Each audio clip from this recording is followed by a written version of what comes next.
இந்த பொண்ணோட கவலை பாருங்க சுவாமி, கவலை, வர்ரி. see her worriness, அவளோட கவலை.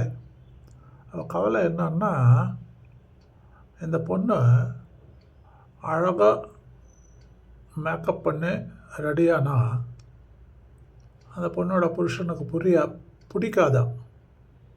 இவள் அழகாக மேக்கப் ஆகி வீட்டில் ரெடியானா வெளியே போகிறதுக்கு புருஷனோட ஆர் வாட் எவர் இட் இஸ், இந்த புருஷனுக்கு பிடிக்காதா இவள் அழகாக இருக்கிறது, ரெடி ஆகிறது. ஏன் பிடிக்காது?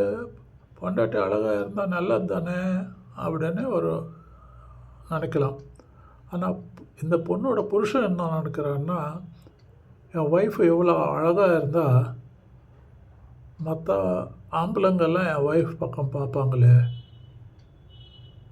என் ஒய்ஃப் மேலே அட்ராக்ட் ஆகிடுவாங்களே, என் ஒய்ஃப் மேலே கண்ணு போட்டுடுவாங்களே அப்படின்னு இந்த புருஷனுக்கு பயமா.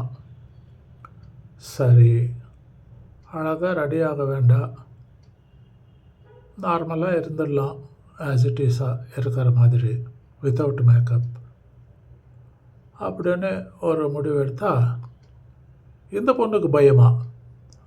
அழகாக ரெடி ஆகலை, மேக்கப் வித்தவுட் மேக்கப் இருக்கலாம் அப்படின்னு இந்த பொண்ணுக்கு பயமா. ஏன் பயமா? ஏன்னா இவள் அழகாக இல்லைன்னு சொல்லிட்டு புருஷன் இவளை பொண்டாட்டியை பார்க்காம மற்ற பொண்ணுங்களை பார்த்துடுவாரோ